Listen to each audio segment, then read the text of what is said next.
Welcome to this illustrated talk on the codification of soccer, association football, from 1840 to 1863. This narrative can be paused, moved back, or moved forward as you wish. In a separate talk, I have described how football took hold in the 7 boarding public schools in the second quarter of the 19th century. And, as new public schools were founded in later years, so each school took up the game. But each school had its own code. As former pupils of these schools, old boys, went up to the universities, it was natural that many would want to continue playing. But to which code? Eton? Charterhouse? Rugby? You see the problem.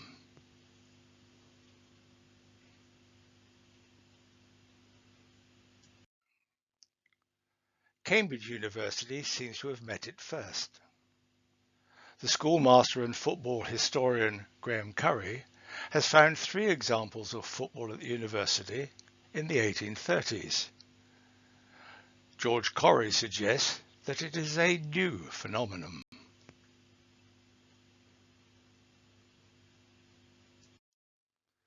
Parker's Piece was, and still is, a playing field close to the main run of colleges.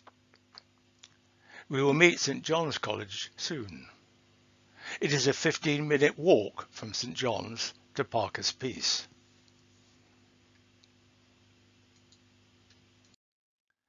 John Venn is our second witness. You may recall his name from your maths lessons at school. Butting each other in a circle round a ball conjures up a lovely picture.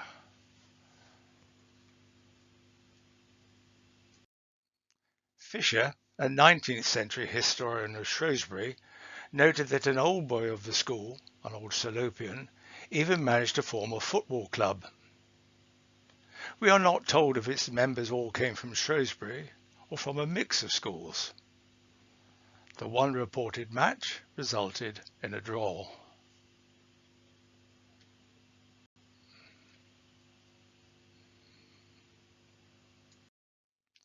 The seeds had been sown, and Shrewsbury was already playing a leading role. If you have listened to my talk on early public school football codes, you will remember the 2 Shrewsbury headmasters, Butler and Kennedy. They were amongst the leading classical scholars of the period. Both were graduates of St John's College, Cambridge.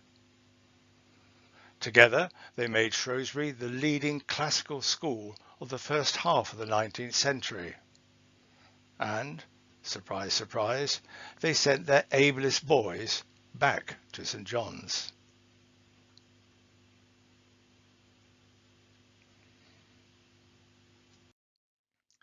This is the period when football matters become important at St John's. Old Salopians dominate the college. Even Eton, a much grander, more aristocratic and much larger school, bows to Shrewsbury's dominance.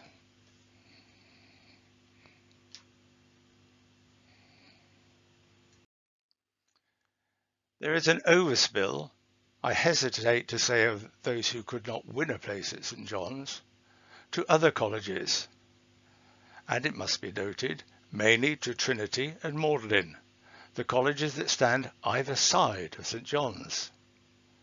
Such was the magnetic pull of the classical scholarship of St John's. The 3 colleges held a community of 56 old Salopians, 56 men from one of the leading footballing schools.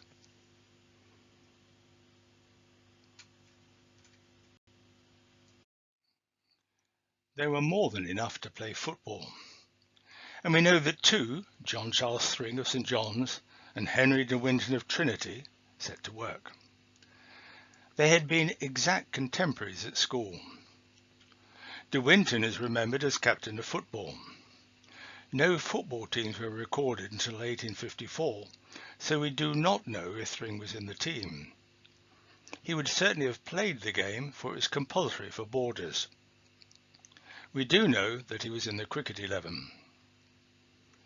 Quentin Blake drew this cartoon in 2009. You will find it on many university souvenirs.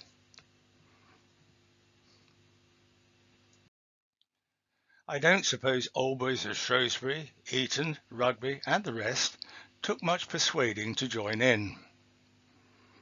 A club was formed. Some games were played, and then the club disbanded. Why?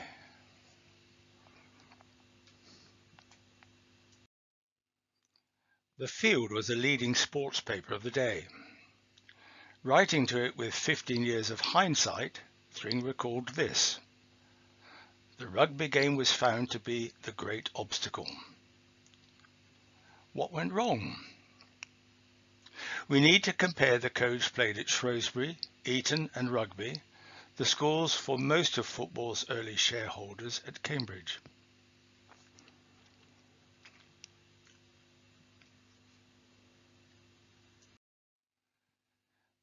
This table is constructed from the information published in Puddings, Bullies and Squashes. You might want to pause here to examine its detail, not least because you will meet matching tables for the other codes later. Green text shows the similarities between the Shrewsbury and Eton codes. Red text shows where the Rugby code is out of step.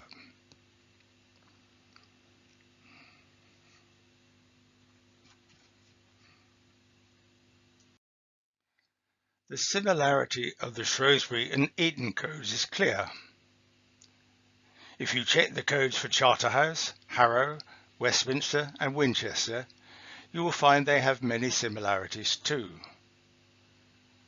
Old boys from all 6 schools could easily play together.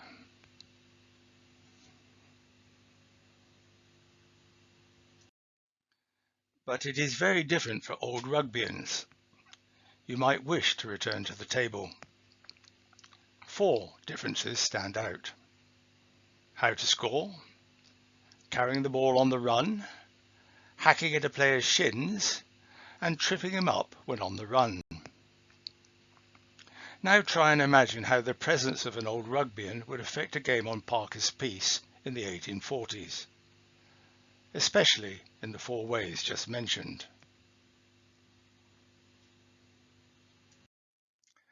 Fluffing a goal attempt might raise a laugh. Picking up the ball and running with it would receive a shout and win an apology. But hacking and tripping, especially if repeated, would surely ignite tempers, lead to a sending off, or result in an early end to the game.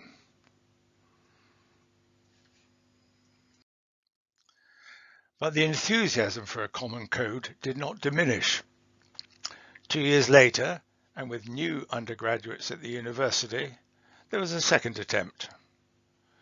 Old Rugbyans were still participating in the discussions, but now the group was joined by 2 footballers who had not been to a public school. Their role seems to have been as arbitrators.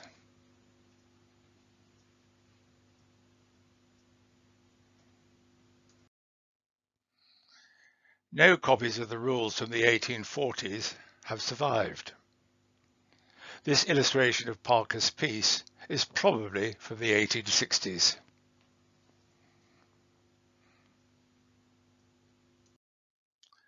Perhaps the 1848 rules worked well, for it was not until 8 years later that the call came to make a better set. As in 1848, 2 neutrals, representing the university, acted as arbitrators. The old boys were 2 each from Eton, Harrow, Rugby and Shrewsbury.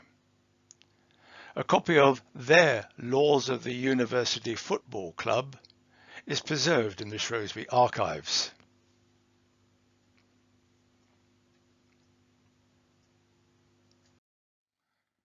Herbert Luckock, back left in this photograph, and Edward Horne, centre front, were the old Salopians.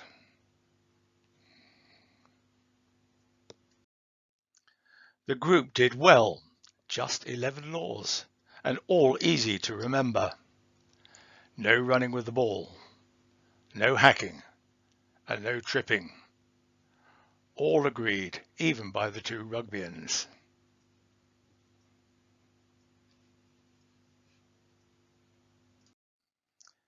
Codification of soccer goes quiet in the late 1850s. No doubt the publication of Tom Brown's School Days in 1857 had promoted a surge of interest in the rugby code, but it comes back into focus in 1861. Now the topic is of such importance that it is taken up by national newspapers, and not just the sporting press, and by the Times in particular. Old boys from several schools chipped in. England needs a national winter game to sit alongside the national summer game, cricket. That was the cry in December 1861.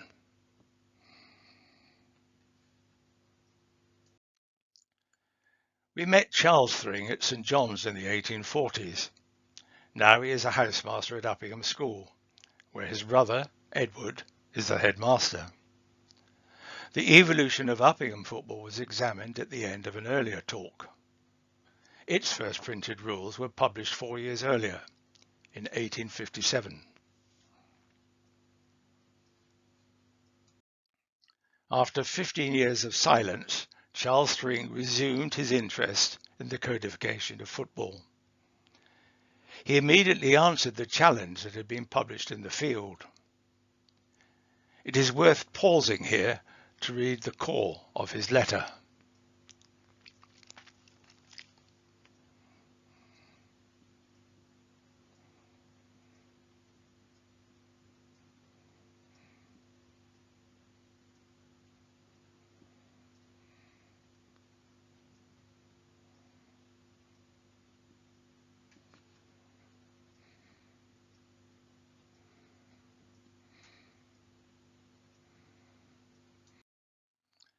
It is important to note that he does not want schools to abandon their own peculiar codes.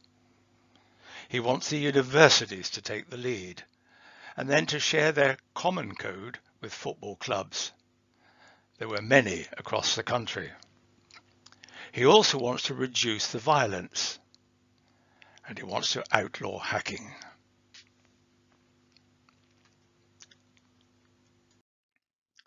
Thring maintained the momentum in a second letter a few days later.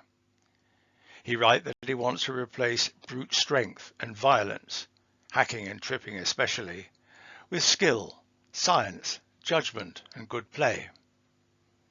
In a postscript, he suggests that coloured caps and bands should go as identifiers and be replaced by coloured shirts to distinguish the two teams. Is this the first mention of coloured shirts for football?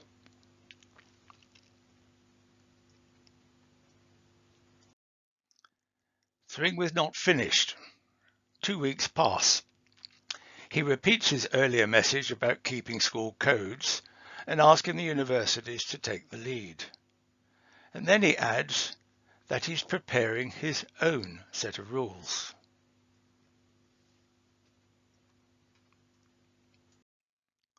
A fourth letter is written a month later, but publication is delayed until March. His rules are nearly ready. It is clear that hacking and the oval ball will be banned. Thring blends the 1856 Cambridge rules with his brother's Uppingham rules of 1857. The first column is the same as in the previous table. Note that Thring's new rules number just 10. Today's FA needs more than 1,500 words merely to describe the pitch. You'll probably want to pause here for a while.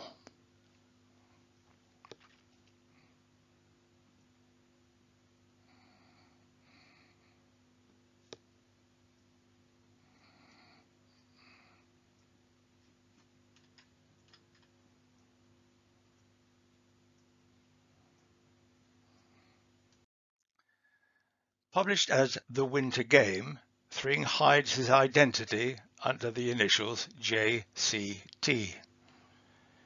He advertises in the sporting press and sells the rules at 4p a copy.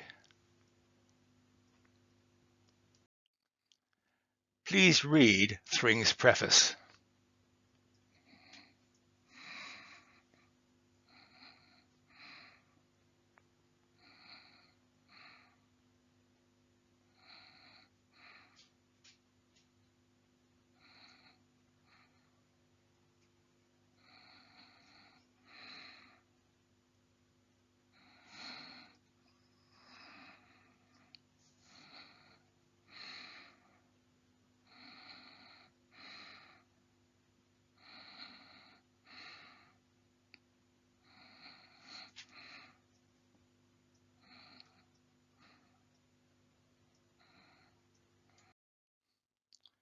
These are his 10 rules.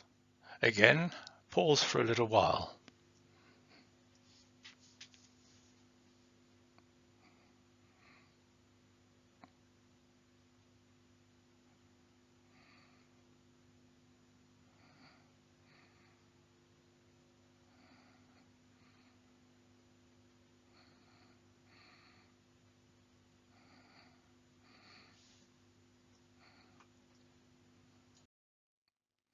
The publication of Thring's rules stimulates yet more debate, particularly in a new paper, the Sporting Gazette.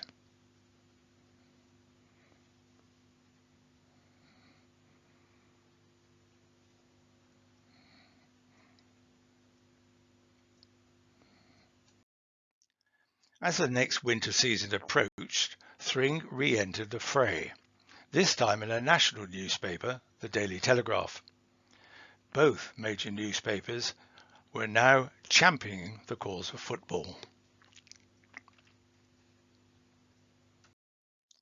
This is his letter to the Daily Telegraph. A football parliament is needed.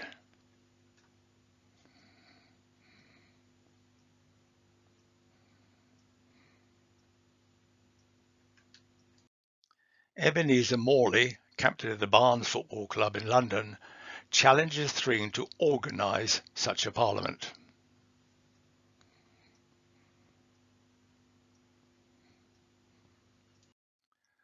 Officers from other football clubs in the London area write in with their support.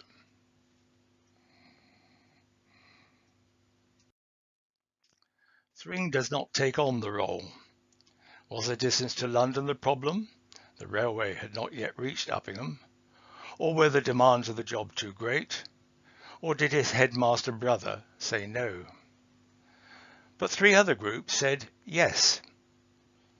Old boys from 6 public schools were most enthusiastic.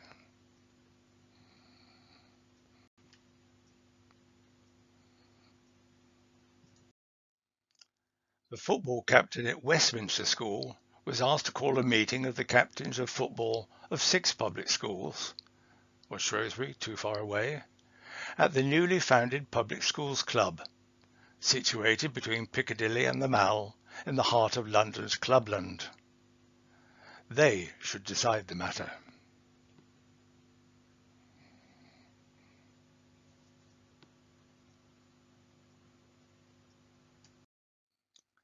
Alas, they never met. Perhaps it was unreasonable to expect headmasters to release senior boys to attend a series of meetings in central London in term time. But Cambridge undergraduates had greater freedom. Representatives of 6 schools, without Winchester, met in October and updated the 1856 rules. The changes were slight.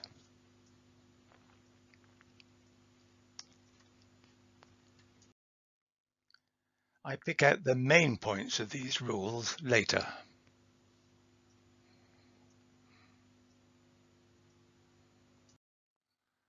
Footballers in London also sprang into action. Representatives of 12 schools and clubs met in late October, with the purpose of settling a code of rules for the regulation of the game of football.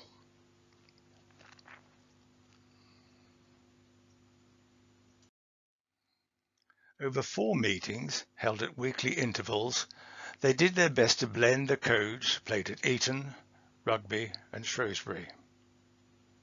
They met 2 stumbling blocks: carrying the ball on the run and hacking.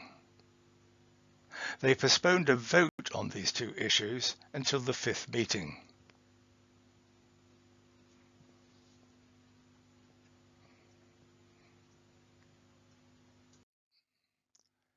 The Forest Club, later known as Wanderers, was a leading club that played a dribbling game. The boys at the neighbouring Forest School provided regular opposition. Giants of the game, including Arthur Kinnaird and Charles Alcock, later president and secretary of the Football Association, often played against the boys. Alcock's brother, John, was one of the club's 2 representatives at these meetings. For this crucial 5th meeting, he brought along 2 boys from Forest School. This was the only meeting that they attended. When the vote came, carrying the ball and hacking were banned, and the supporters of the Rugby Code withdrew. They formed their own association in 1871.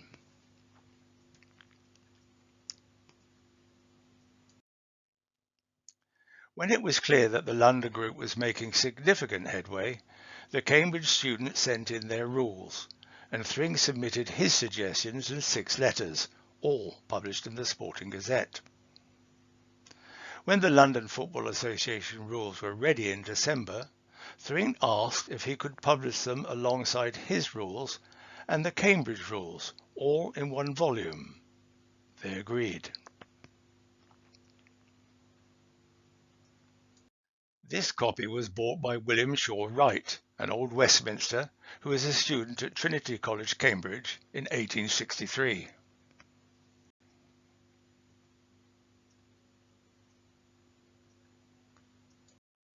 You should now be familiar with the style of this table. The stars indicate the 2, just 2, areas where the codes differed. Thring wanted Uppingham's barrel-shaped pitch. The London FA wanted to keep the fair catch. All 3 sets of rules are commendably brief.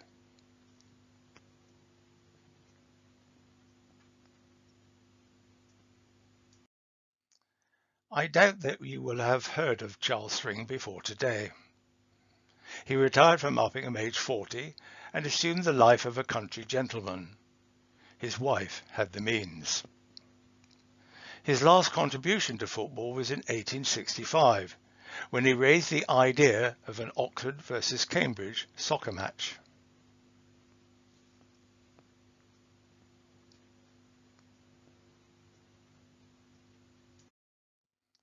The first varsity match was played at the Oval in 1873, 8 years later. FA Cup finals were also played there. None of Thring's obituaries mentions football. It is unlikely that he ever knew of a tribute paid to him by Nicholas Jackson in 1899.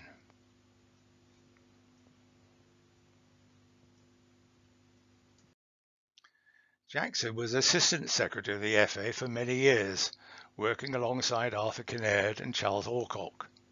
He knew the inside story.